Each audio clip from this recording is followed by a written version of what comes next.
Hello, my friends. Hello, my life warriors, wherever you are in the world. Welcome to the Day In, Day Out podcast. Woo! Today on episode 141, I was very lucky to have, very privileged to have, Damian Smyth. He is a multiple TED speaker, author, podcaster, and coaching entrepreneurs to success. I have to say, he was a delight to talk to. We talked about many things. We talked, one of the stories he shared was how he first got onto his TED Talk.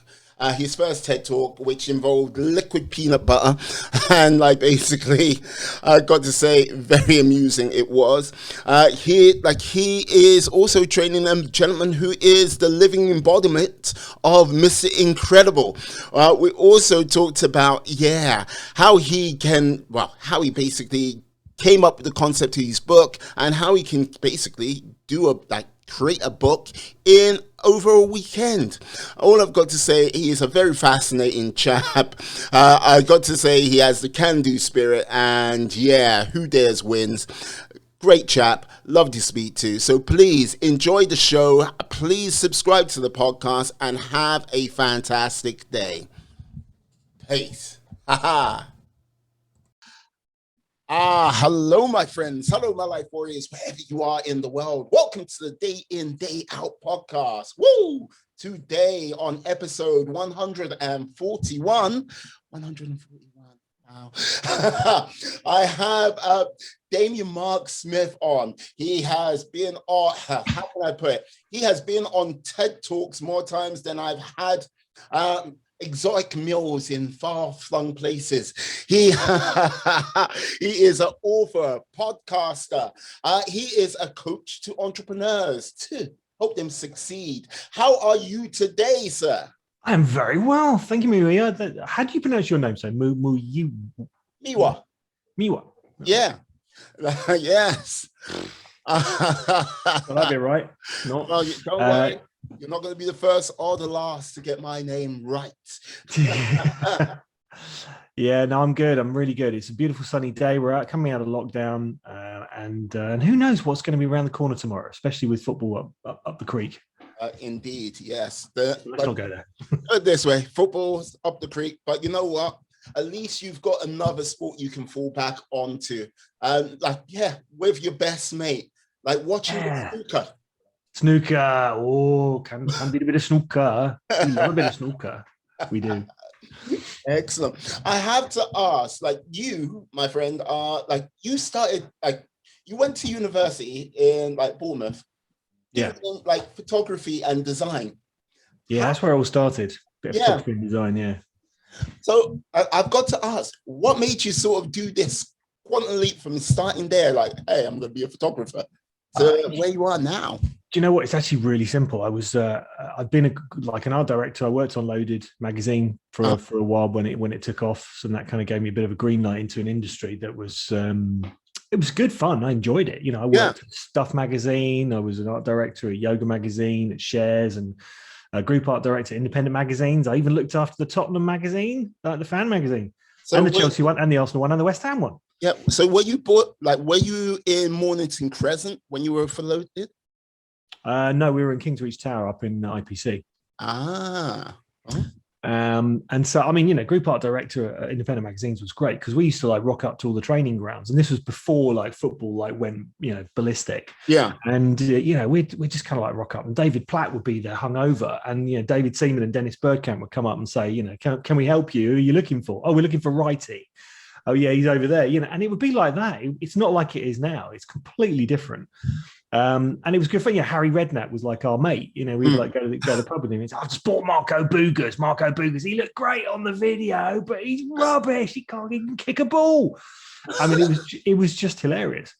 And then I was actually having a conversation with a business coach once, and this was after I'd kind of come through my own kind of mental health issues and kind of discovered a way of thinking that was kind of really useful. And I was helping her. And she said, you should be a business coach. And I was like, why? And she said, because you know marketing, because you understand, the marketing, the design, the, kind of the funnel sort of aspect. And you're really good kind of with mindset. And I went home that day and set up a business. That was it. And I've never looked back. Just from I'm just running all the way forward, so I never look back ever, just in case they catch me. No, do I dare look back? No. I've seen that Bible proverb where that lady turned to a pillar of salt. I'm not doing that. Not looking back. Forward. So, like, just after one conversation, you're like, that's it. One conversation. I literally went home and just went set up a business. That was it. Like, no fear, no hesitation. It was just sheer stupidity. Yeah. Wow. So with with your sort of who dares wins mentality, what did you find was sort of the more interesting aspects, should I say, of the start of your new business journey? Understanding how business actually works was quite interesting. Realizing that the best way to do it, I mean, this is the thing about entrepreneurship, which I've kind of learned over the years, is if you're working in a job, you get paid last. If you're an entrepreneur, you pay yourself first, right? That's the first thing. Well, when he wants to come in, babe. And that was kind of a revelation, but then it was kind of all the stuff around that. So at the beginning, you do everything, right? So you're, the team maker, you do the marketing, you do the design, you do the sales, you do, all the whole lot. And then you have to start delegating. And if you're the sort of person that, doesn't like delegating or was a bit of a perfectionist, let's just say, you find it very hard to do that. And actually, that's when I'm coaching my clients, that's the hardest thing for them to do, is to kind of realize that they can't do it all. That it's actually not efficient to do it all. You shouldn't be doing sort of menial 10, 15 pound an hour tasks if you can be making $500 an hour. Most of my clients are in America, so I tend to speak in dollars. So that was kind of the thing that I had to realize. It took me a few years, I have to say. It took me a few years to do that. Yeah. And I kind of freelanced for a bit as well. So I was working with the Entrepreneur Circle in Birmingham for a few years as one of their business growth advisors, which was great because that gave me kind of like a little bit of leg room to kind of learn about business. Because before, I literally went into the first day working there and I read, I don't know, like 100 business books, like just before I started. It was like a 3-month break before I started. And I showed up on my first meeting with a bunch of entrepreneurs thinking, God, these guys are going to know so much more than me. And they really didn't. And I was shocked. I was like, oh, what do you mean you don't know what, average customer value is, or, bounce rate on your website, or, opportunity cost of capital? Because I'd now learned all this stuff, right? Yeah. So I'd gone and read all this stuff and I learned it all thinking they'd all be really clever and know all this stuff. And they knew nothing. They were like, how are you guys even in business still? And it's like, luck. Okay. Luck, timing, praying. It's like sacrifice, prayer. Yeah. What? No. It's like no. And it was such a relief, but it also was like, oh, there's so much room for improvement. Yeah. And that was the point. It was like, this is brilliant. And so I worked there for 5 years in the end, 3 years as kind of full time and 2 years as like a subcontractor, and it was just brilliant. I really loved it. And, obviously grew my network and sort of learned a lot about people and connections. And funnily enough, I'm actually just restarting as an ambassador for the EC again. And we're going to be doing some local meetings again. So all the people that I knew, I'm just kind of inviting them back and saying, come on, let's do some local meetings here. Because most of my clients are in America and Australia. So it's nice to do some local stuff as well now. Yeah, like this is the thing, like something when you said, you don't like when you got some entrepreneurs doing jobs they shouldn't be doing because it's cost, they might be earning $500 an hour but they're sticking with that. There's this YouTuber called Ali Abdal. He goes, he prices himself at £25 an hour, like £25 an hour. And anything what's below that in value, he then just outsources it. Goes, yes, let me just outsource that and keep going with that type of thing. One of the things I would be interested to know, because you say you've got a lot of American and Australian clients, and I would imagine, what are the sort of difference between Australia, America, and basically here when it comes to entrepreneurship, would you say? I would say the biggest difference is attitudes towards marketing, funnily enough. A lot of the clients that I've got in America, I've kind of got them through being introduced because I'm one of the elite coaches for a guy called Ted McGrath over there. And he tends not to work with psychologists and psychiatrists because in America, they're very litigious about kind of mindset stuff. Whereas in the UK, we're fine with it. So I tend to kind of pick up the clients that have been working with TED, and they kind of work with me personally because it's fine for, being in the UK to work with sort of mental health and mindset. It's not, there's no sort of litigation side of it. We just mess people's brains up and send them off into the world, and that's fine. Whereas over there, they get sued for it. They've got a very different attitude. So, NLP over here is considered, it's like used in the NHS, whereas over there, they don't touch it. So, but in terms of marketing, like over there, they kind of expect to be kind of bombarded with marketing. And in Australia and New Zealand, they don't mind it so much. Whereas you come to Europe and they're just like, you sent me an email last week. Why are you sending me another one this week? There's far too many. Please, you send me one email. If I want to do something, I'll do it when I decide. And so we have that attitude. It's like you send it once, and if it doesn't work, you give up on it and do something else. Whereas over there, they're just like, how many emails have you sent him in the last 5 minutes? 270? Send him some more. He hasn't opened it yet. Just like, don't let up. Go. It's that attitude, and they almost expect it. It's like, it's almost like they want it. It's like if I want it, I want you to make me want it. No, I understand. Wow, that is crazy. Like, would you say, like, okay, with regards to everything which has gone on with the last year and a bit, of a certain particular, dare I say it, little bug which has come from the world of China. Don't mention the C word. No, you don't know these days. You don't know. Like if I said Super League, I'm sure that would kick something off, but that's another story. But like, has there been an uptick? Have you noticed there's been an uptick with people sort of now going, now is my time to be an entrepreneur? Or has it been kind of like, we need to sort of reevaluate things and what sort of training methods we need to put into place? Yeah, there hasn't been yet, because obviously there's been a lot of people that have been furloughed. So, given the choice of like doing some work and starting a new business, or getting paid 80% of what you're on and sitting in the garden doing nothing, I think most people chose the latter. However, they're going to be they're going to be out of luck in the next few months, because the early adopters, the early movers, the ones who did do that, the ones who said, actually, this is my opportunity. I've always wanted to set up on my own. I've always wanted to be an entrepreneur. They've already done it, right? They've already done it. They've joined Samcart or Shopify. They've found, products they can sell. They've done some drop shipping. They've done the training. They've gone and sort of learned about real estate, or, they're looking to buy businesses with a bit of cash they had in the bank, because there's a lot of distressed businesses out there who are selling. So the opportunity is almost kind of gone for a lot of people. But the ones who have done it, the ones who are doing it, they're learning quickly. Which is why online training, for instance, is so popular right now, because people are just thirsty for information. They're just like, okay, well, how can I actually set up a marketing funnel, for instance? How can I use webinars to create a marketing system? How can I do YouTube ads instead of Facebook ads? How can Quora are doing ads. That's interesting. I didn't even know Quora did ads. Let's see how I can do that. And there's videos on how to do it.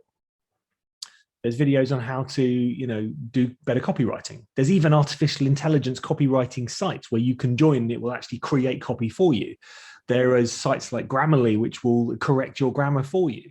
There are sites like otter.ai, which will take your spoken word and put it into, written format. There's basically tools for everything. I think the biggest issue for many people right now is overwhelm, because they don't know where to turn. They don't know which tools to use. They don't know kind of, what do I do first? And that's kind of where I come in, because it's kind of like looking at the tools and saying, okay, well, what are you trying to achieve here?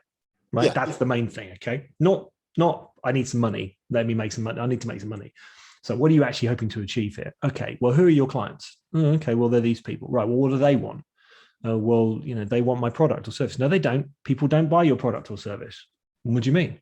So they do not buy your product or service. They buy the picture it's creating in their head. They're buying the outcome, right?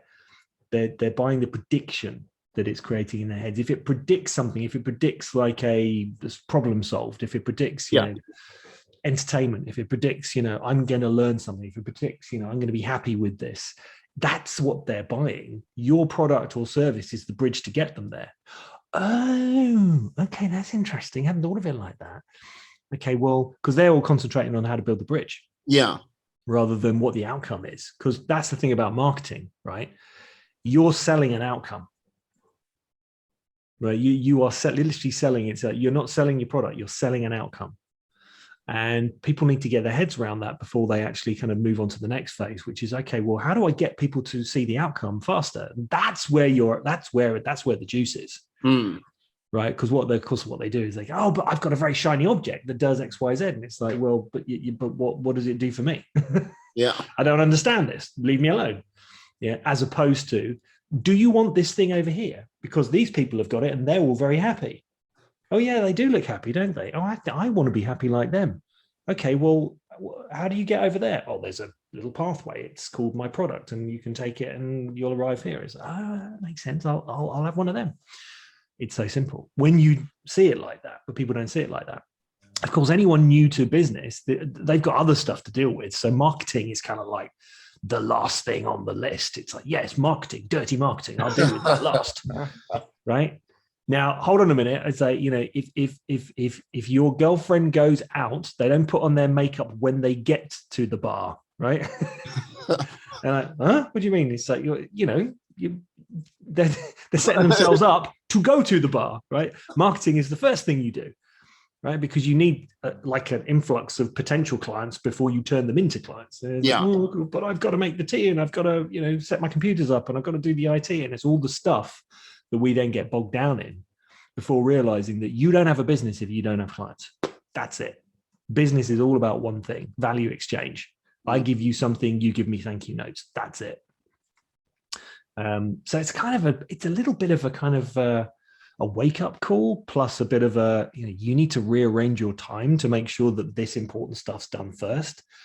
Sales and marketing is like the number one thing for most businesses, and it's the last thing that people like doing. So many times I hear my clients going, am I going to have to do any sales? Well, do you want to feed your children?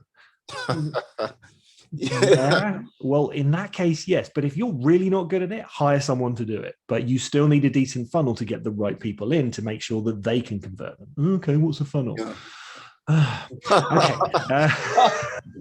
If you hear someone go, "What's a funnel?" You're like going, you got to hang your head down and go, "Oh, I've got a lot of work to do with you." If they say, "What's a customer?" I just leave.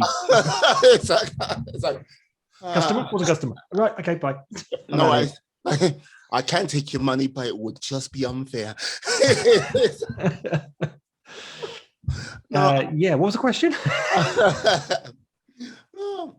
No, I've got to say, when you say talking about like marketing and sales, I always see, like, in my mind, and I've worked in sales for quite some time, like I see it as the two sides of the same coin in some respects, but the whole thing is marketing, in my opinion, helps grease the tracks. Sales just pulls the rock along, but without the marketing to grease the tracks, it's harder. And if you don't have sales to help pull it along, it doesn't really move at all. So if you don't have those two things working in unison, hey, you could be a magical company like Apple, which I don't know how they freaking do it, but it's taken decades. Yeah, and they got it wrong at first. Until Steve Jobs came back in and he cut the product line, because they were doing faxes, they were doing all sorts of printers, they were doing all sorts of stuff, and he'd been sacked from Apple, and basically he came back. He was asked to come back, and the first thing he did was simplify. And that's, again, it kind of talks to what I was just saying. It's like people have so much on their plate, they don't know what to do first, so they just kind of do the easy stuff. That's kind of how we work. That's how we operate. If you've got like the big shop, or you just need to go out to get a pint of milk, you're kind of, I just need to get a pint of milk, I just need a cup of tea, I'll have some cereal. You end up doing sort of behaviors that just make it easier, right? So this is the point. If you say to someone, it's like, you've got to redesign your business model, or you've got to start from scratch, right? It's a hard thing for them to get, but that's exactly what Steve Jobs did with Apple. And he said, we need to simplify and amplify. And they basically went down to, I think it was something like 3 products. and then focused on those 3 products, made them amazing, and then obviously took them out there. And that was like the first Apple Mac computer. Now he also went back to Bill Gates, and he said he asked for funding. And Bill Gates is a guy that actually really likes competition. He thinks it's valuable, and this is why Steve Jobs did it. Now, I don't know whether he actually gave him funding or not, but when he asked him, Steve Jobs said, "You need me, so you need decent competition," and he was right. And Bill Gates is an interesting guy. I mean, all these people that talk about this, like the vaccine stuff. It's like, why would you bother? Like, Bill Gates has got enough money. Why does he want to control the money system, you idiots? I don't really think he's going to spend like millions on computer chips just so he can control your piddly finances. Right? Come up with a better solution than that. No, when you hear arguments like that, and you like go, yeah, he's going to inject us with chips to track us, and I go, okay, like, what's that little rectangle brick next to right there? So I go, like, well, I can't go anywhere without my phone. I don't think he needs to really inject us with the chip. It's like, yeah, exactly. Yeah, it's like, okay, ridiculous, but yeah. Great conspiracy theory. Come up with a better one. Yes, I got to wear my tin hat. Well, sorry, foil hat. Tin just amplifies the waves. Foil blocks them. But yeah, as you were saying, basically Bill Gates spending like millions to track it. It doesn't make any sense, but with harnessing competition, and I think with everything, that's some of the things which is going wrong with a bit of big tech right now, because they've sort of vacuumed up so much competition. It's kind of getting a little bit stale with sort of, I would say, innovation and development. You'll be surprised. I mean, there's so much that's happening kind of behind the scenes with AI. It's kind of like AI has kind of created this a little bit of a gap, because for AI has been around for a long time. And for instance, they created a computer about 15 years ago, I think, which actually had which could actually replicate itself and learn from like the kind of the energy cells that it recreated. It was, and it's been around for a long time, but it's not been that good. And this is the issue. So I saw in the news yesterday, another Tesla car crashed. However, no one was driving it, and it was going at 60 miles an hour on a country road. The 2 guys that were in it were in the back seat. So, stupid deaths. Okay. You can't really blame the car. Yeah, well, I blame the owner. Oh, yeah. Don't blame the car, blame the owner. They're trying to win that Darwin Prize. Exactly. Yeah. And, good riddance. That's all I say. Please stop spreading your genes if you do that sort of thing. So I think they were 60, so it was already too late. God, you might have to edit this.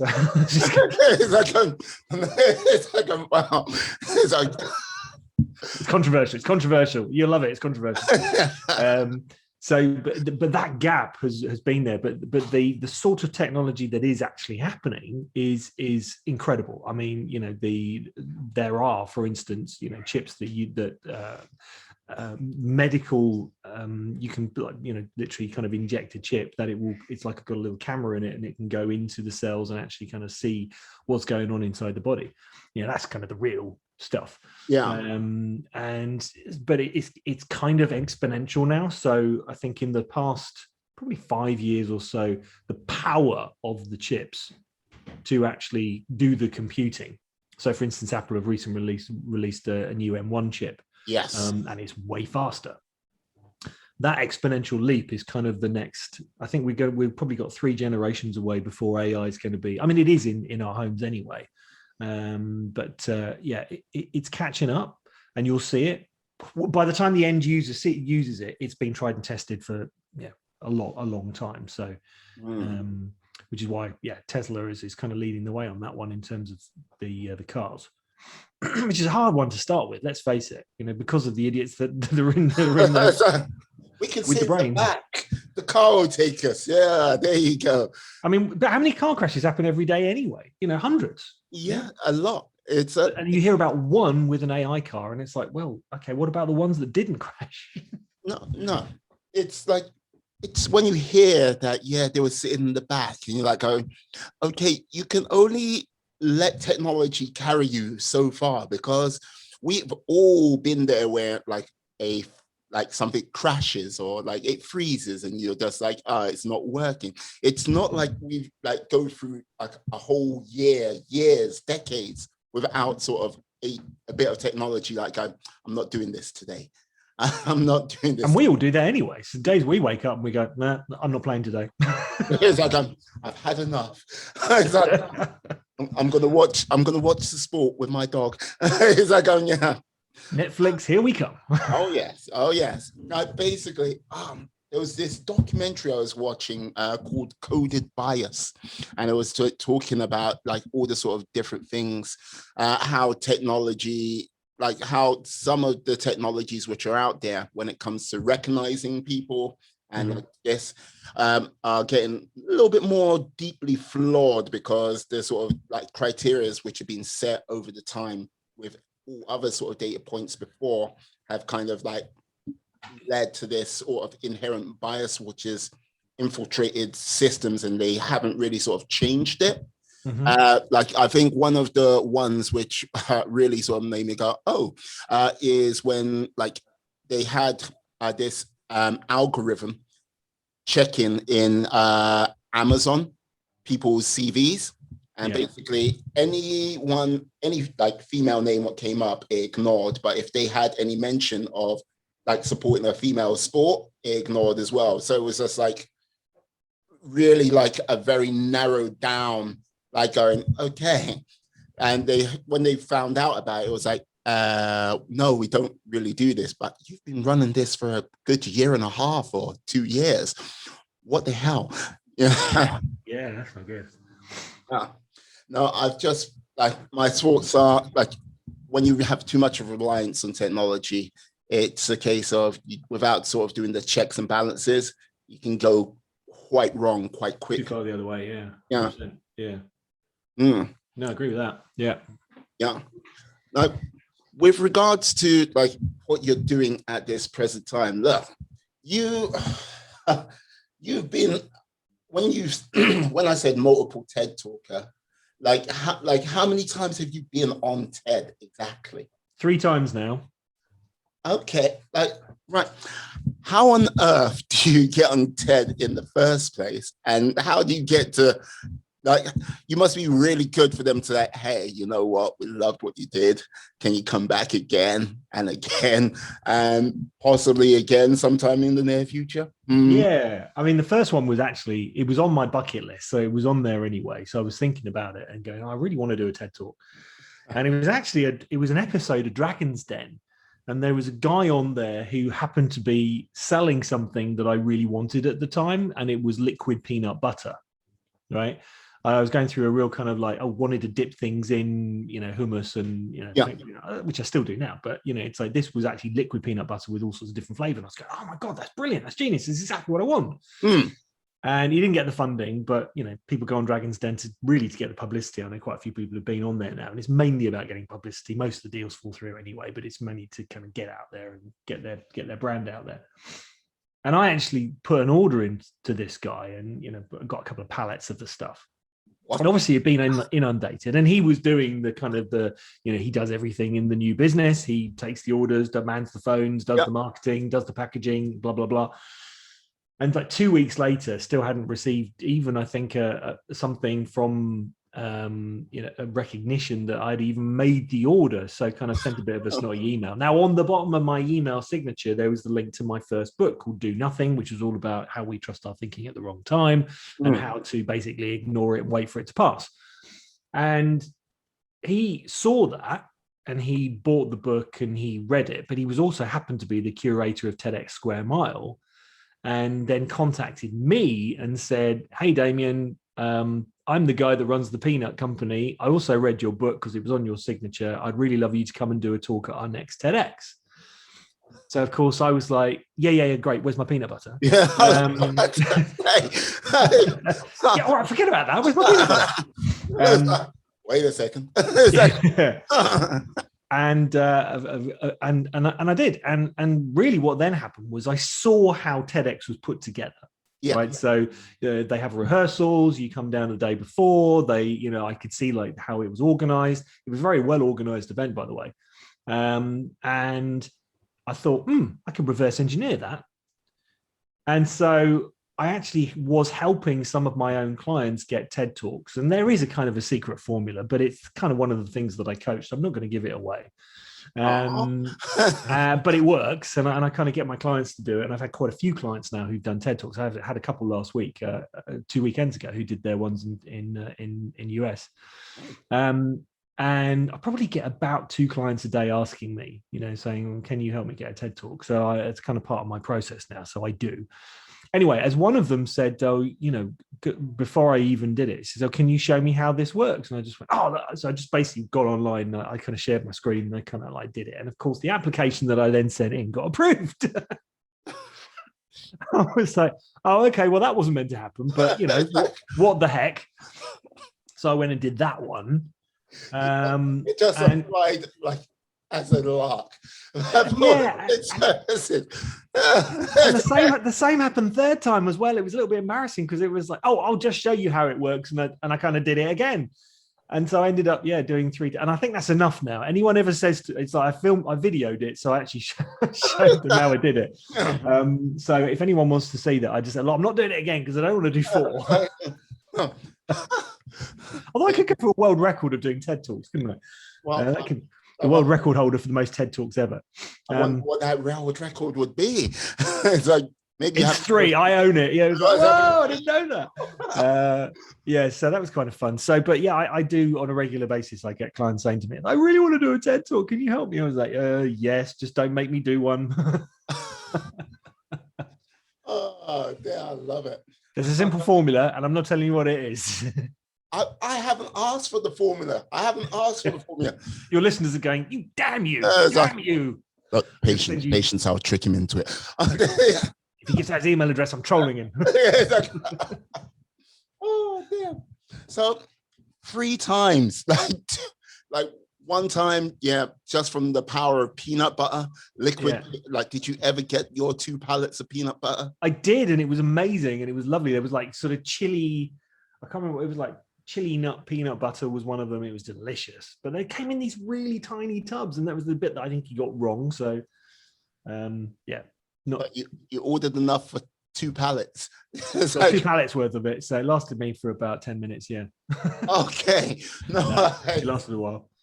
It's a good idea though. I just don't think if I was to do it myself, I would have them bigger. But then retail is getting foods into shops. Oh yeah. Whew, that's a hard job. That is a hard job. Yeah, because Levi Roots, on Dragon's Den, that was, I think, the one where I think everyone kind of paid attention to, and them talking about how it, they had to basically go to all these different supermarkets, and then it still wasn't a done deal for a good long time, and supermarket space is just so expensive, depending where it is. Well, funnily enough, one of my clients at the moment, I'm actually very proud of this guy, right? So he is the guy, and he's got this product, and I'm probably going to help him ship it in the UK. He is the guy that Mr. Incredible was based on.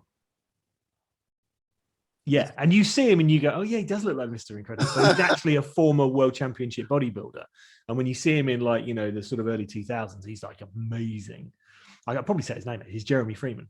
And he's one of my clients at the moment. And he's like, oh yeah, I'm kind of the real Mr. Incredible's based on me. And I was like, do you see it? And he showed me the pictures. And I'm like, oh my God. It turns out that his legal team, because he's really well known in America, his legal team, right, said you can't associate my name with Mr. Incredible. It was him that said you can't associate my name with Mr. Incredible. I just went, so I sent him an email yesterday. I said, just thinking about it, Jeremy, can we actually use the Mr. Incredible story? And he was like, oh yeah, it was my legal team that said that they couldn't use me. And I was like, hallelujah. Because now he's gone from his product's called Upgrade. And it's basically, he's a former biochemist before he became a world championship bodybuilder. Brilliant story. And everybody kind of knows him. He's been stopped by the cops and they go, hey, you're Jeremy Freeman. It's like, oh yeah, hey, yeah, let you off the ticket. Yeah, if you're not allowed to do that, they gave him a ticket. And he's got this like nootropic formula which is called Upgrade, and obviously works because he's Mr. Incredible, right? So, and I just sent him this thing yesterday. Just like, can we use you with that story? And he was like, oh yeah, we can use that. And I was like, marketing, hallelujah, here we go. Yes. So I'm coaching Mr. Incredible. Beat that. Hey, well, if you had Mrs. Incredible on the team, I'll be like, spot on. She does look like her. Actually, his wife does look a little bit like Mrs. Incredible. I've got to ask him that. That's a very good point. Thank you. There you go. Glad to help. You didn't think you were getting this morning, did you? Well, It's no. like, Well, you know what? I'm always open to receive education. And and thank you for these nuggets of wisdom which are coming my way. Liquid peanut butter and Mr. Incredible's coat. Well, what else do you want on a Tuesday morning? Peanut butter and Mr. Incredible. That just sounds like a very wrong combination. Penthouse Forum presents. No. He's definitely going to be in the 18 category. Indeed. So, apart from, say, Mr. Incredible, and like, yes, and well, the gentleman with the peanut butter, what has been another sort of standout person you've helped coach there along the way, would you say? I kind of like the Awaken millionaire is a guy in Australia who's created a social media app called Awaken. And he's got a great story. He's a Brit, actually. He's based up in Wirral. And he created a bit of software that linked insurance companies to lawyers to the damage repair shops. He was working in one of those sort of environments, and he just went, hold on a minute, we need some software that kind of links all this together. And it was a brilliant story, actually, because he actually went to, it was at the time when Liverpool was a city of culture. He needed 100K to kind of build this app, well, basically this software. And he went, they were handing out grants for the city of culture. It was many, many years ago now. And they were like 50,000 pound grants. Okay. So he went to like one provider and they said, yeah, we'll give you 50K for, because if you build something that's going to give that city some employment, it's kind of worthwhile. And he needed 100K, and he went to one of them. They said, yeah, we'll give you 50K as long as you can give us the other 50K. What it didn't say is where they got the other 50K from. So of course he went to a different provider and said, can you give me a 50K? And they said, as long as you can give us the other 50K. So he just timed it perfectly. They both provided the 50K at the same time. Entrepreneurial thinking, right? Got the 100K, built the app. But then what he did with it after was actually genius. He gave it away to the insurance companies, right? He actually gave it to them and said, hey, just use this app. And of course they're using it for free. And it's doing the heavy lifting for them. So it's talking to the body repair shop. It's talking to the provider. It's talking to the person who's crashed the car. It's talking to the legal company. It's talking to the insurance company. And of course, the legal companies just went, they all started using it because he's giving it away for free, right? So of course, like the really clever the really clever legal companies just went, hey, we need to buy this app. We need to have it. And he ended up selling his company because, like, for many years, he was like living off a credit card. He was just literally keeping it going, but he had this idea in mind. And then he basically got the offer he wanted, and they bought it for like 38 million. Okay. Wow. So he went from living off the credit card to 30 million. And even like his story about when he went in to do the deal, it was like, talk about squeaky bum time. He was like, and of course, when they gave him the figure, he was like, how do I not? Yeah. Under the table, leg banging away. But it was also reliant on him actually proving in the next year that it would bring in a certain amount of kind of business. Okay. But what he actually ended up doing was going back to his team and saying, right, we've got to double it. We've actually got to, not only we've got to get to here, but we've actually got to exceed it just in case. And they actually, I think, like trebled it. They ended up like smashing it, and he kind of walked away with 38 million quid in cash, literally. Nice. Went to retire in Australia, took up surfing, hanging out in coffee shops, just retired at the age of 38. No, it's something like 35 and 38. So it was either 35 million at the age of 38 or 38 million at the age of 35. Anyway, he's a young millionaire, and he's surfing, and he's like drinking coffee in coffee shops in Perth. And he's just kind of sitting there thinking, I'm getting a bit bored of this. has a near-death experience Oh my. where he basically was like, he went into like an anaphylactic shock on the couch, and I still don't 100% know kind of how it or what happened, but he basically kind of had this kind of vision where it was like, God, I need to do something with my life. I can't just be surfing for the rest of my life. And then basically went back to what he's very good at, which is building software. Created this software, which was kind of it's like online digital marketing software, which is doing all right. And then he created this app called Awaken, which is doing really well. So yeah, I was coaching him, and he's a lovely, lovely guy. And I actually offered to do his autobiography, so we've been working on that together. Nice. And I need to get him to do a TED Talk actually. So what you should do, how you should like get him to do a TED Talk, you should like fill in the application and just submit it just to see what happens. Okay. Do it for him. I'm accidentally doing it. I did mention him on my latest one actually. My last TED Talk, I did talk about him, so he is in there. Who else? Who else is I'm really kind of proud of? Couple of billionaires, but I can't really mention their names. I'm not allowed to. Yeah, just sports people, you know, ex championship boxers, world boxing championships. Billy Schwer, he's based in Luton. He was one of mine for a bit. Who else? So Olympic gold medalists, rowers, all sorts of very, very interesting people that you kind of bump into. There's one who I particularly like, a guy called Doug Burgess, who's a former world championship skier. He's selling land in Ryuzutsu in Japan. And he's got, basically Japan has got some of the best snow in the world, some of the best powder, as they call it. They actually call it Japao. His story is great because he was introduced to skiing by his dad when he was a youngster. And as an Australian, people don't think of Australians as like world championship skiers. And he actually took part as an amateur in the world championship skiing championships. And he's a very good skier. So his kind of story is he kind of knows where the best skiing is. And he's got this land. He's got 12 plots of land at the bottom of this mountain in Ryuzutsu in Japan, next to the golf course. So in summer, it's like the top of the golf course. And in winter, it's the bottom of the ski slope. So we kind of put together this kind of marketing funnel for him. And he's speaking with people at the moment. And he's just a lovely, lovely guy. So it's those kind of people, you know, every day's different, always speaking with different people who are doing different things. Yeah. Dare I ask, like, this is the thing, like you've spoken about the cream of the crop and everything like this.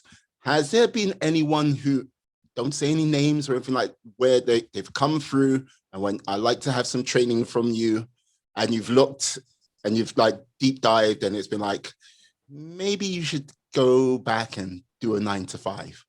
Oh yeah, all the time. Yeah. It's like, yeah. No, it's I mean, there are some people that will outsource a lot of their work. I mean, there's one lady in particular. I love her. I'm not going to mention her name, but she's based over in the US. She's actually an attorney. She's a very good attorney. She's actually very, very good. But she shouldn't be near computers. I mean, she just should not be near computers. Gavels, fine. Computers, no.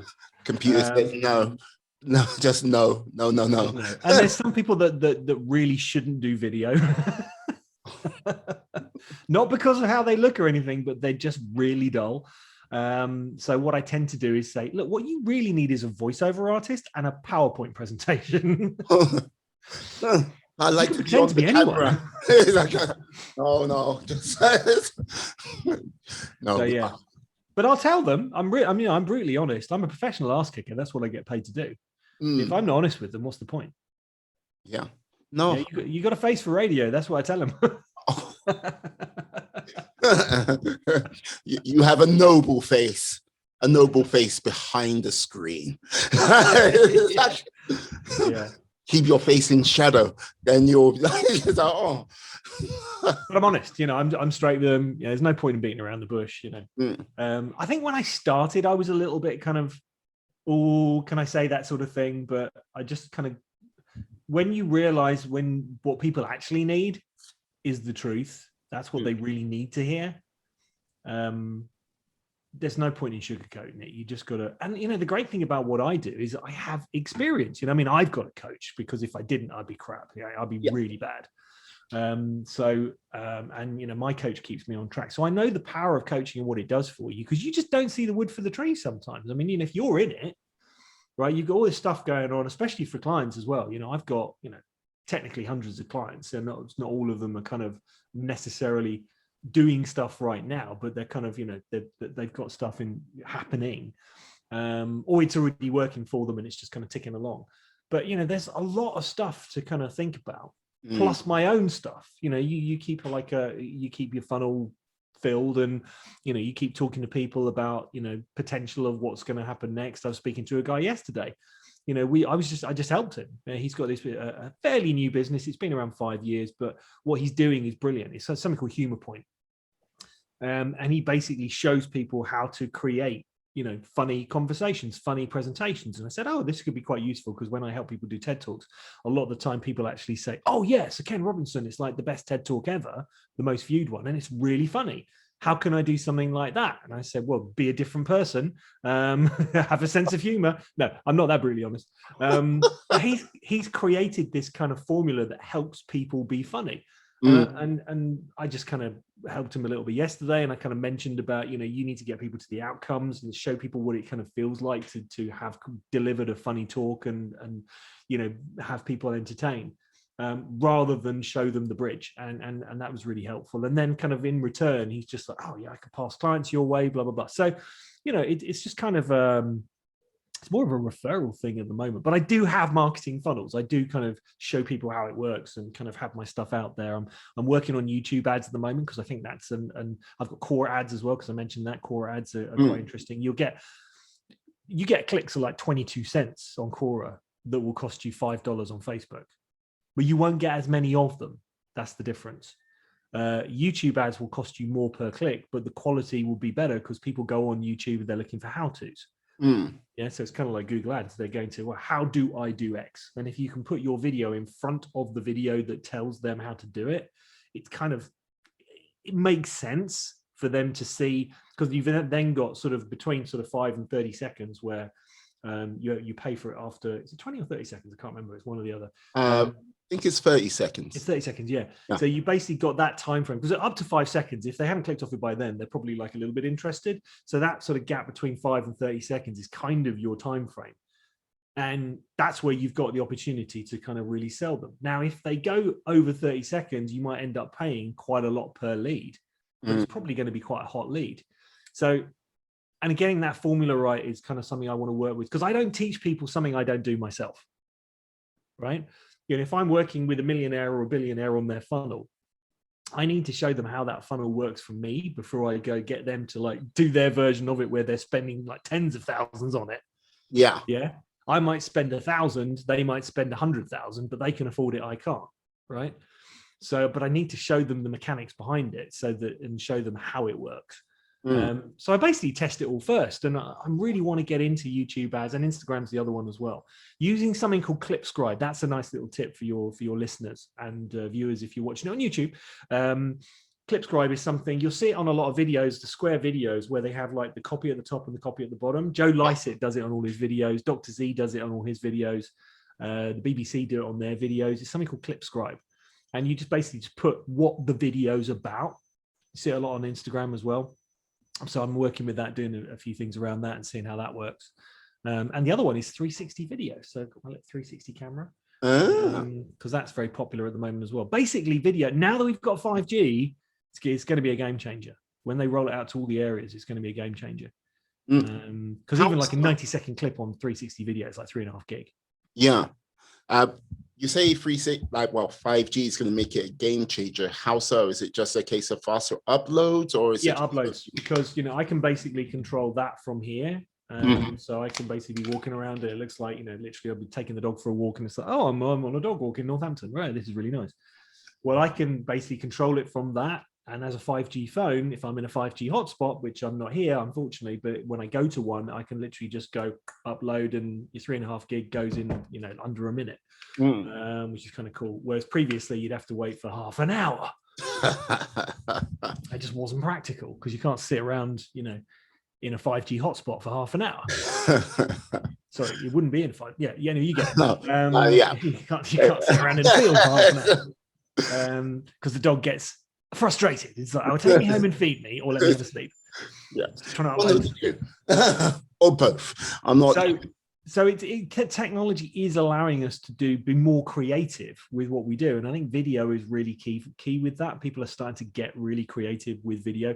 I mean, you go on to, people are really thirsty and hungry for 360 video, because you can stick an Oculus Quest on now, which is like a cable free, Facebook Oculus Quest, and you can basically go on a roller coaster, you can go skiing, you can go paragliding, and you're kind of like going, oh, this is really quite cool. And I did that with my girlfriend, and I said, I put this on and go skiing, and she like had this really bad reaction to it. She was like, oh, I really am on the ski slope, and really kind of reacted to it. It's getting really realistic now. And so music videos, people are now starting to like rehearse in a room, right, with a 360 camera, and you can be in the room with the band. DJs are doing it with their DJ sets. People are starting to really kind of see the power of this. There's one of the most watched videos is actually the making of a music video, and it's done in like a California kind of house with a swimming pool and beautiful people all over the place, and it's no wonder it's like so watched. But you're kind of there. You're there in the video, and it's like that's the next level. That's where we're heading. Being in the experience. Yeah, I think we're also with regards to 360 degree technology, especially after the year we've had. I think there's going to be a case of there's going to be a lot more sort of events, which are when we get back into the rhythm of meeting up and everything like this. But now events are going to have this online component, and I think they're going to have that sort of realm of some events will have the 360, or it's going to be a case of how can you get people feeling like they're immersed in that event, even though they might be thousands of miles away. Definitely. 100%. I mean, if I had a 360 camera here now, you could be, you could literally hear the washing machine in the background like you can. It's like, it's very, very annoying. Never mind. I didn't put it on. It's like, I'm the dog. Yes. It was, darn you, Winnie, darn you. It's like, fast asleep over there. Yeah. So there we go. Hey, even more things on the menu. 360 cameras, billionaires, Mr. Incredible, peanut butter, liquid peanut butter, TEDx talks. God, your listeners they're cashing in today. You know what? I like to just say I try to bring their maximum value for when they are when they listen to me, but more importantly, to whoever my guest is. And right now, my guest is you. And so, you know what I mean? Bringing you maximum value. Who is this idiot? Yeah. Absolute idiot. Oh, no. It's quite funny doing the humor point thing yesterday, because I did tell him, I said, I've done some stand-up comedy. And he was like, really? I said, yeah, I thought I'd give it a go, because like my whole thing is around mindset and about how, we trust our thinking at the wrong time. Wouldn't it be good if we kind of like tap into the good thinking and just leave all the crap thinking alone, right? That's kind of it. I thought, well, what better way to test that than to actually like do some stand-up comedy? Now, I didn't know that comedians spend years like developing jokes. I'd been to the comedy store where, like Paul Merton stands up and you give him an object and he makes something funny out of it. And I thought, yeah, I'll give that a go and I'll see how it works. Of course, it didn't actually go too badly. Okay. But I was surprised about it. But then, I was like at the toilet in the break at half time, and the guy came in and just went, that was really good. How long have you been working on your material? And I just went, since I stood up there. And he was like, really? And I was like, yeah, well, I just thought I'd give it a go, just like come up with some funny stuff. And he just went, oh my God, do you know that like comedians spend years working on their jokes? And I was like, no, what, really? Yeah, they'll like take one joke and they'll try it in like different places and they'll say, oh, I didn't know that.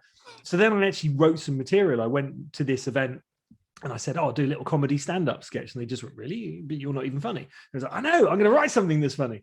And they said, oh, all right. And, trepidation, they just went, and welcome on stage. And it was like a room full of people. And fortunately, because I don't remember stuff at all, my memory is like, I'm like a goldfish. Anyway, what are we talking about? No, I'm. Oh, yeah. I saw a Joe Lycett sketch where he's actually reading off the phone, and it's like an email. And I just thought, oh, what a great idea! I can do that. So I set my routine up as like I'm reading this off the phone. So I could remember it all. And of course, because I then wrote it and I had time to write it and kind of test the jokes, it was actually really funny. And I had people in fits of laughter. So I went, right, I've done that. I don't need to do that again. I like TED Talks. So that was that. And then last summer, I thought, I really want to learn how to play the drums. So I bought a drum kit. I got some drum lessons. I learned how to play the drums. I played along to a few songs and I sold it. And that was it, done. but I don't want to learn how to parachute, how to skydive without a parachute, right? Because that is definitely a once in a lifetime experience, and I'm not going to do that. Hey, look. Don't knock it. Look. You might bounce. Several times before coming to rest. That's another story. So the humor point guy yesterday, this is what I was talking to him about. And I said, oh, yeah, I've done some stand-up. He said, really? And I was like, yeah. And I gave him the story. And he was like, man, you're crazy. It was like, he spent years writing jokes and like learning the craft and blah, blah. You just like get up and do it. And it was like, you're nuts. I said, well, yeah, I guess that is one way of looking at it. Hey, come on, look. I think it's quite in line with your character, because look, here we go. Like, yeah, you meet up with a friend, have a conversation with her, and then basically you went, oh, you know what? I'm starting a business. Like, yeah, I guess so. Like, yeah. Read a few books, got surprised at the reason why people were like not on like up to speed with this. Then you're like, okay, carry on. Okay, yep, you invited onto a TED talk from ordering pallets of liquid peanut butter, and then like you don't get on TED once, but you go back, you just like, oh, this is how you apply, just off a whim, you get invited back not once but twice. So you've done 3 TED talks, and look, saying like, oh yeah, I've just did stand-up comedian like stuff as a whim. I wasn't aware people worked on their material for years. I expect this from you. It's like, look, I expect more nonsense. Like, I expect this from you. Look, it's like, yeah, I just like, I don't know if you're incredibly bold or stupid. Yeah, well, I know. I'm going with the former rather than the latter. You know, something else I really wanted to do. This was when I was at university at Bournemouth. I really wanted to make a 147 break in snooker. I actually do really like snooker. Okay. I got up to 63, and it good. just got too difficult after that because I just can't control the side on the cue ball.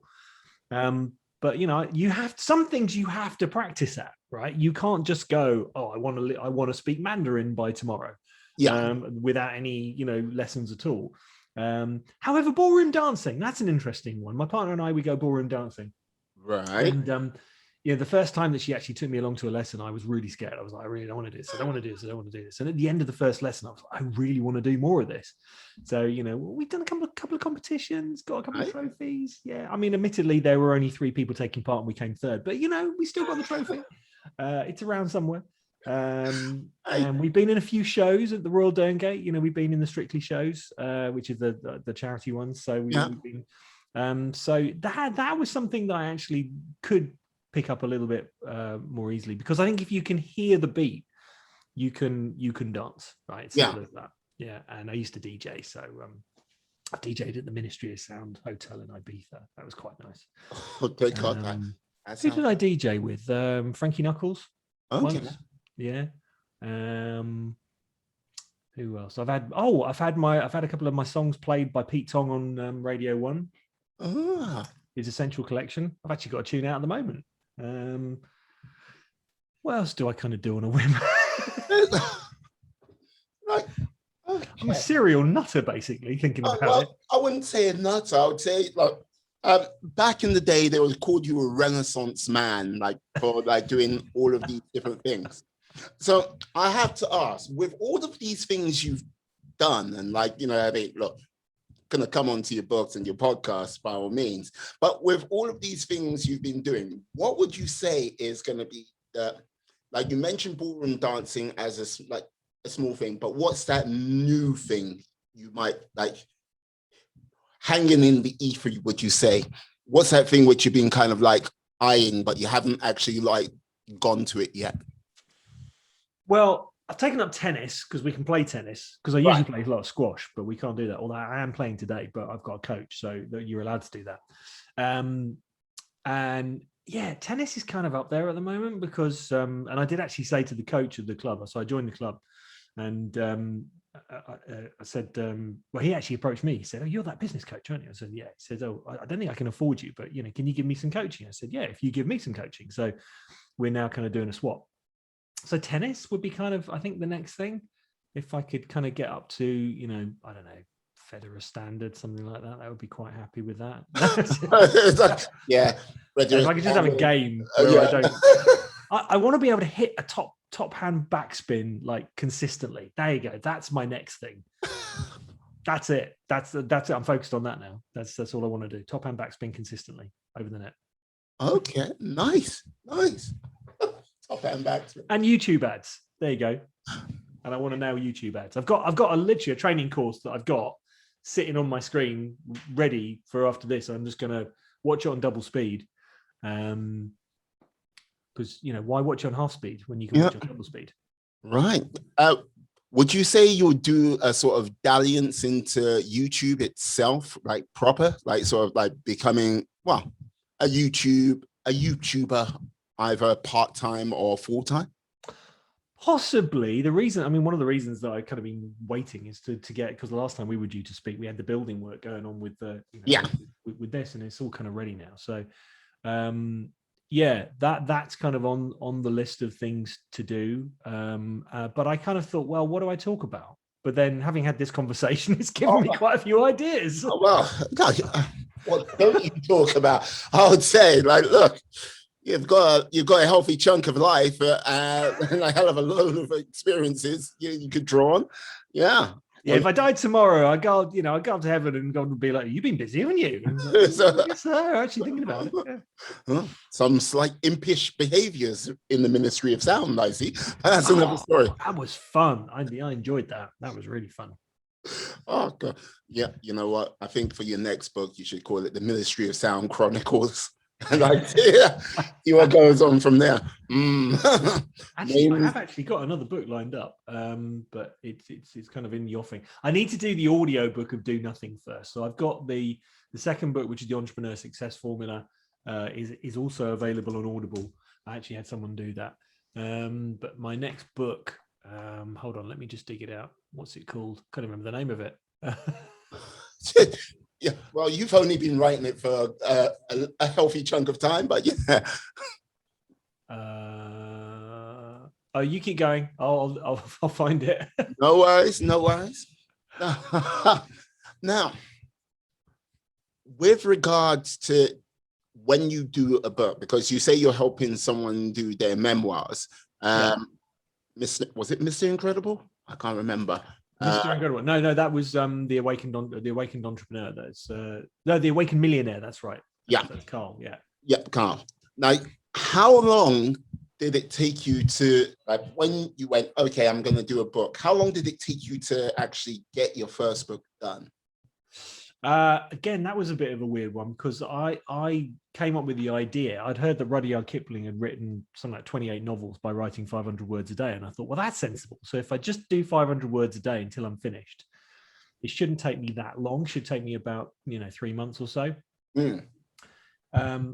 So I woke up, the way it kind of actually happened was I was actually at a Daniel Priestley event where he was talking about key person of influence. And I was walking up the steps of the Mermaid Theatre in London, and the front cover of the book kind of was like downloaded into my brain. It was called Do Nothing, great big red do, white nothing, black cover. And I thought, interesting title.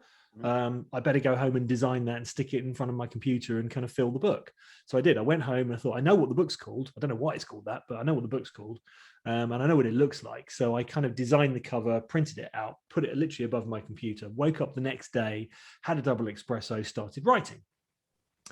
And I just kind of wrote, I basically got to my 500 words, carried on, first day, bit more motivation, probably wrote about 1,300 words, something like that.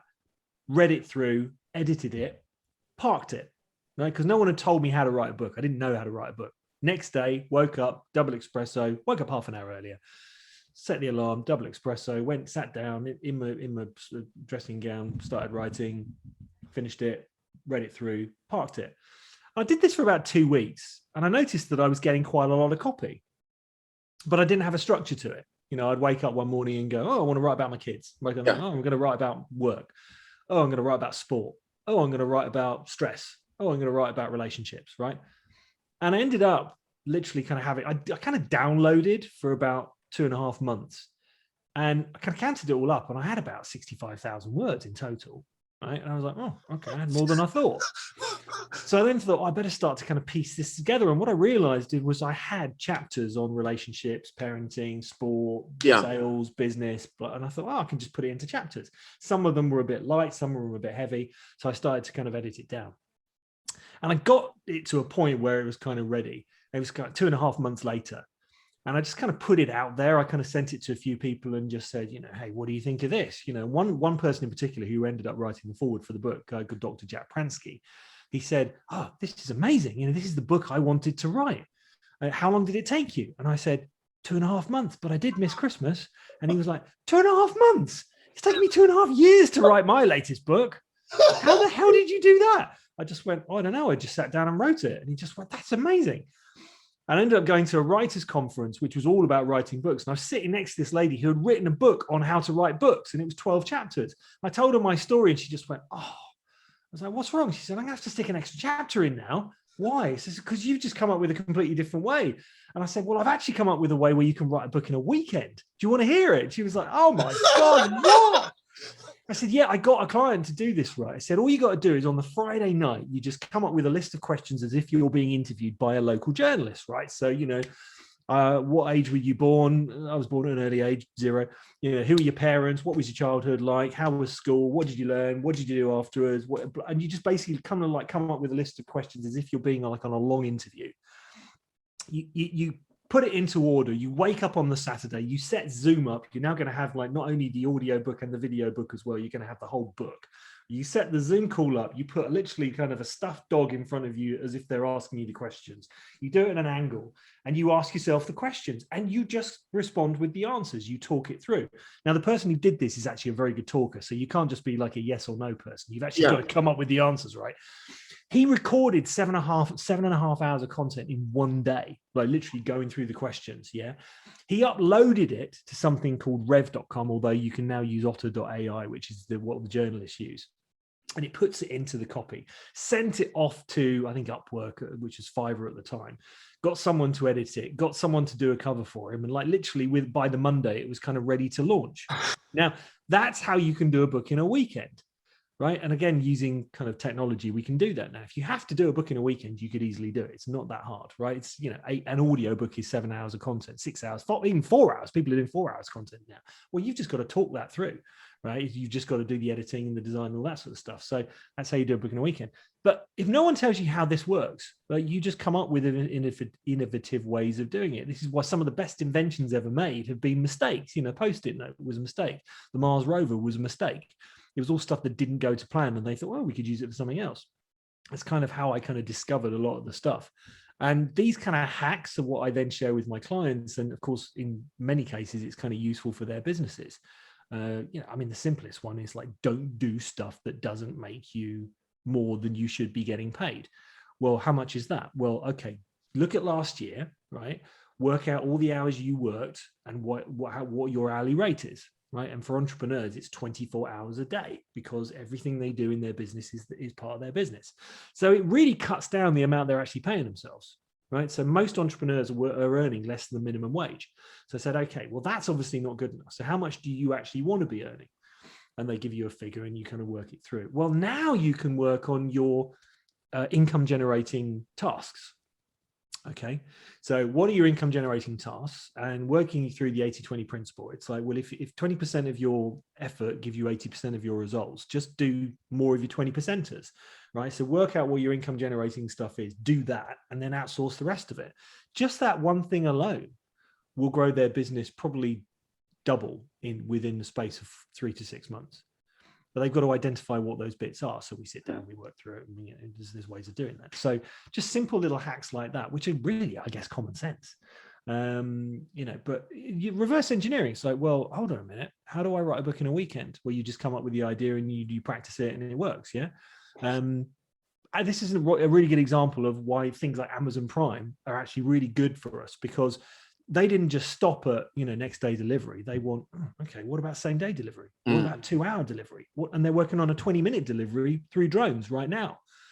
Well, that's because they're being innovative and they're coming up with ways of making it better. All the biggest inventions that are currently working right now, Facebook, Uber, Airbnb, they don't own stock. Facebook doesn't own any content. Uber doesn't own any taxis. Airbnb doesn't own any hotels. You know, that's the new kind of way of looking at it. And this is why there's going to be a whole swathe of entrepreneurs who are going to start off the back of this pandemic, who are going to come up with different ways of doing it. People who are going to be going into hospitality who weren't in hospitality before, who don't have that experience, and they therefore don't have the obstacles and the blocks, who will look at the way to do it differently. They'll look at it from, I don't know, from a dog walker or a hairdresser or a painter and decorator's perspective. They'll look at it and they'll change it. So we're about to go through a new wave of entrepreneurship that's going to really change everything. And add that to the technology that's happening as well. We're in for a fun ride, my friend. We are in for a fun ride. It's all going to change. Next 3 years, the world's going to change exponentially, I think. I agree with you. And like, this is the thing, when you said earlier, when people have been on furlough, they prefer to sit on and be on furlough. But I think there are a number of people which are sort of sitting out the storm in certain jobs, because if you got a job right now, rather than sort of jump ship and change, you're going to have people, let's do that for the moment. But I think there's a lot of people really looking at themselves and really having that sort of conversation with themselves, like going, what do I really want from this life? What do I really care about in this life? Because of the way the sort of pandemics helped sort of, I would say, really focus people's minds. I think that's the question. And I think many answers will be come to be over the next 3 to 5 years. There's also going to be a bigger divide as well. Don't get me wrong. I mean, the top 80 richest people in the world own as much wealth as the bottom 60% of the poorest globally. Yeah. Right. So the bottom 60% globally, everything they own is as much as the top 80 people in the world. And what you'll find is the ones who've been sitting around being paid, right, they are going to be well behind the ones who just went, this is my opportunity. This is where I can set up something from scratch. At least I can learn about it, even if I don't set it up. That divide's going to get bigger. So the people catching up are going to be, they're going to have to really make it. But they've already shown them that they're lazy, right? So that's going to be the biggest issue. They're going to have to really pull their fingers out. The ones who started early, they've got the head start. The ones who are already doing it, right, in some respects, they've got way more of a head start. However, some of them have had to, I mean, we've got a friend here who runs the dance school, right? Within weeks, he'd set up a new business because he's an entrepreneur. That's what he does. He wasn't getting paid, right? His dance staff weren't getting paid. That no one was getting paid. He just had rent going out. That's it. He had 2 schools. He had to sell one of them. He set up something called Strictly Home Improvements, right? Okay, it was the thing that was allowed, is you can have builders and blah, blah, blah, blah, blah. And, he's a dance teacher. So it was kind of a bit of a joke, because he would be washing the roofs and the paving and stuff. He has never been busier, right? He is booked out until 2022, right? With Strictly Home Improvements. He's got people working for him. He doesn't even need to do the dance school anymore. He does, because he's a former world champion and he loves it. And he will do that. But in terms of actually creating another business that's taken over, Strictly Home Improvements is doing it. Local in Northampton, they're brilliant. They're absolutely amazing, but they're booked out already. He needs more people. But he's an example of someone who's entrepreneurial, who's decided, you know what, this ain't working. I'm going to do something else. And that entrepreneurial thinking is what us entrepreneurs, the ones who've always been like that, it's like, what can I do today? Who can I serve today? What problem can I solve today? That's where people are going to play the catch up, because they're not used to it. They're used to getting the risk taken by someone else. They're used to getting their salary paid by someone else. Well, that's now changing. There's an Oxford study that basically said before COVID that by 2030, 60% of the population will have to be working for themselves or as solopreneurs, which is a lot of people anyway. I think that COVID's just sped that up a bit. But yeah, it's going to be interesting times, that's for sure. And people like me, are here to help. So but there you go. Like, hey, looks like the sun's going to shine and much hay is going to be made. Like what? Absolutely. Because through the sort of the pandemic times, like I started my podcast, say in late September 2019, and like I was like, it's the classic start, pause, start, pause, start. Okay, we're off to the races. But like, I was put on furlough for like up until like October. Unfortunately, job went away, but things are coming back now, so things are moving in a more positive direction. But without that time, I would have said I did 110 like podcasts in that time, Brilliant. and it was like just like okay.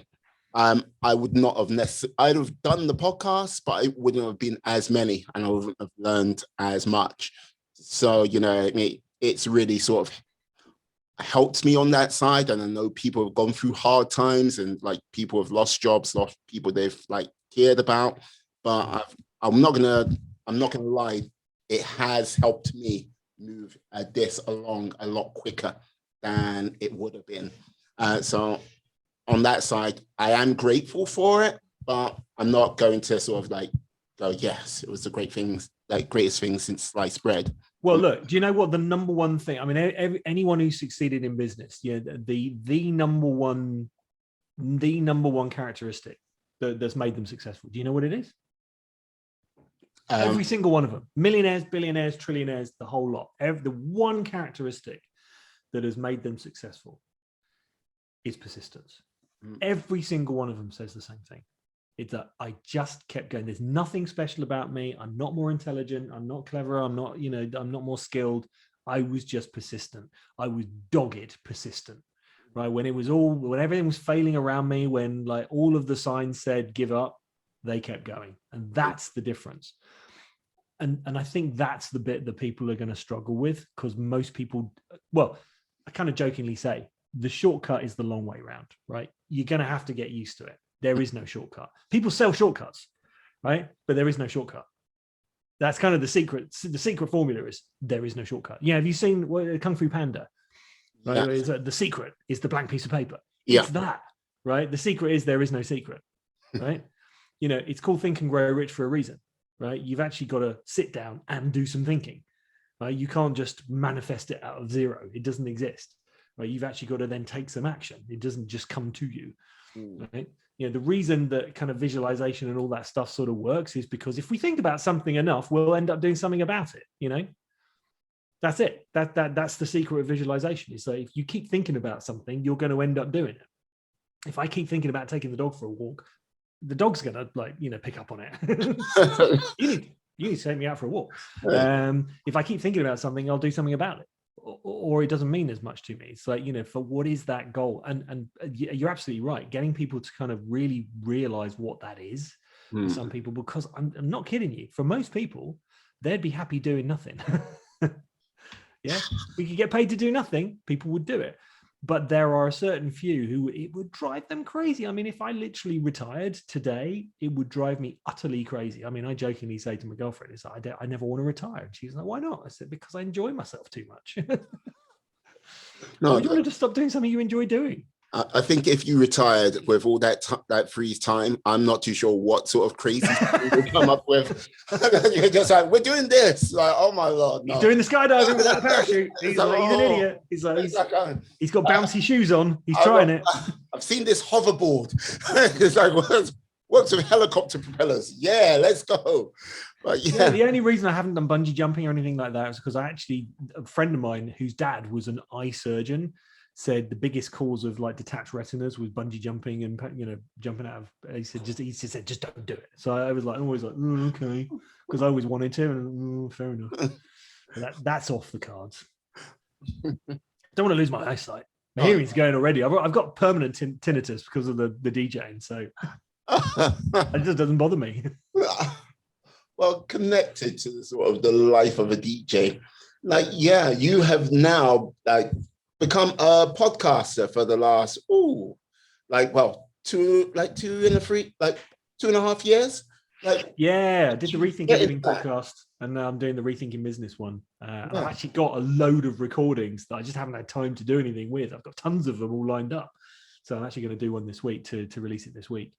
So yeah, that's been fun. Rethink Everything was good. Got up to 30,000 listeners, and then rethinking business is kind of, it's in its infancy. I once heard about podcasting is that you kind of have 30 to play with before it starts getting serious, because people only start picking up after the 30. And what I interestingly saw is like people offering to promote my podcast after, I think it was 28. So yeah, that's kind of one of the things I want to do is get up on the podcast. You should come on the show. I would be happy to. Return the favor. Yeah, no problem. Yeah, indeed. Just give me a time and a date, and yeah, awesome. We'll get you on. I can do. There's what else? Healthy, wealthy wine. That's kind of fun. So that's for people that like to stay fit, like to make money, and like to drink nice wine. So that's another one of my little projects that we've got on the go at the moment. So what else is going on at the moment? Oh, so much stuff. We've had the build, obviously, which has been quite insane. With regards to podcasts, what would you say is the sort of key difference you have found? Because you're a person which I would say has explored all the sort of different realms of like the sort of social media realm to make things happen. But like with podcasts, what would you say is a sort of distinct advantage over other realms, or is it just a case of it's just another avenue? How would you say? Well, it's audio, and so the thing to do is to basically have it in all formats. If you can have it in all formats, but I think people really like audio. I mean, I listen to audiobooks every time I take the dog out in the morning, and yes, I listen to them on double speed, but it means that I can, within 3 mornings, I can have a whole book listened to. And podcasts are the same. And once you get into kind of a groove with a podcast, there's a couple of podcasts I listen to kind of all the time. One of them is Rob Moore's, The Disruptive Entrepreneur. I love that one. And Tim Ferriss, another one. And I think once you kind of get the feel of what they're trying to, because I love like any mind and body hacks and business hacks, I kind of love that stuff. But audio, I think, is just a different format. And I think it's one this is another reason why, obviously, Clubhouse and Twitter, they've launched their version of Clubhouse. So they've tapped into this, that, audio is very popular, and it's accessible. That's the other thing. We can be gardening and listening to audio.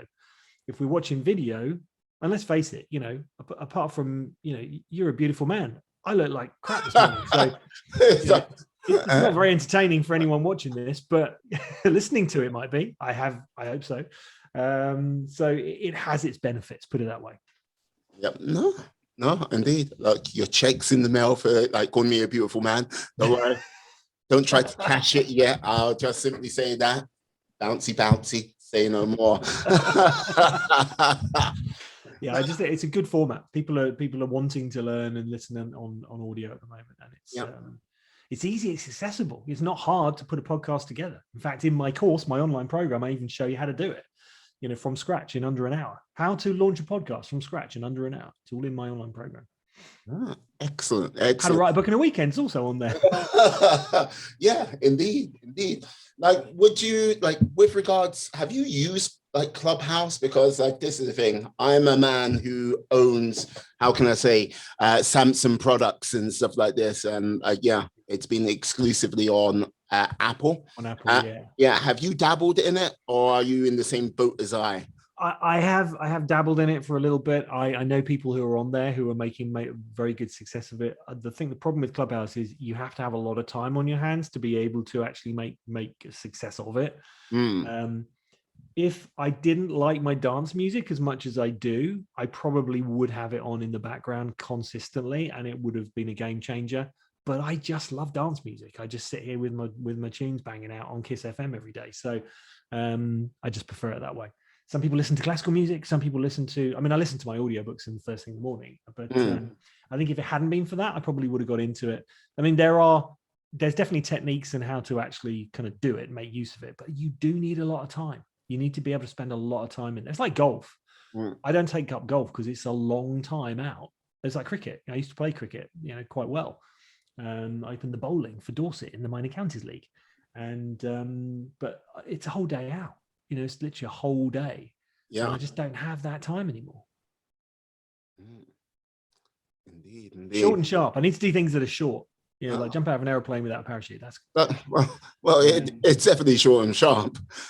Terminal velocity and bouncing. painful too. Writing dance music, I don't do enough of it. I've got a track out at the moment, but it took a little while to put together, and that's kind of too. I've actually got my daughter, my 13-year-old daughter. She recorded this beautiful piece of singing, which I've got to make a bit of a track out of at some stage. It's absolutely stunning piece of vocal. So there's stuff to do. Yeah. No, I hear you. No, this is it. I got clients as well, I can't all be self-indulgent. Well, what can I say? Yeah, indeed. Look, all I would simply say is, do your music recording as well. If you can fit in all in, upload it to Artlist or like Epidemic Sounds or whatnot. See if you can get a little bit of cream off of that. A little bit it's all on there. It's on Spotify. It's on Snapchat. It's on Apple Music. It's called Drop That Banger Hot. Drop that banger. And it's my pseudonym, which is DJ Kaif, and Chloe Clouds is the singer on it, and it's an absolute banger, right? I heartily recommend it, and I did the video as well, which is also very good. Outstanding. Now, I have to reveal to you that I am a being of supreme cosmic power, and I can grant you one wish before you say anything. Because I know you. You're just rushing. You can't wish for world peace. You can't wish for like an eternity of wishes. You can't write something down on a list and go, I wish everything on this list comes true. You can't wish for COVID to go away. And what would be your one wish?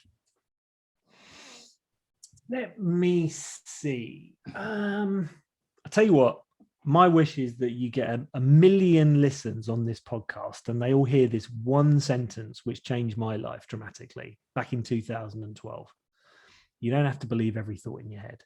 Like that to me was incredible because I'd gone through so much kind of therapy where they were like trying to retrace my thinking and going, oh, this comes from your childhood. And and then that one sentence, you don't have to believe every thought in your head, it just changed everything for me because I had like acute OCD at the time. And I was like, oh, if I don't do this thing, my family's going to die. And I just saw that thought as not having any power anymore.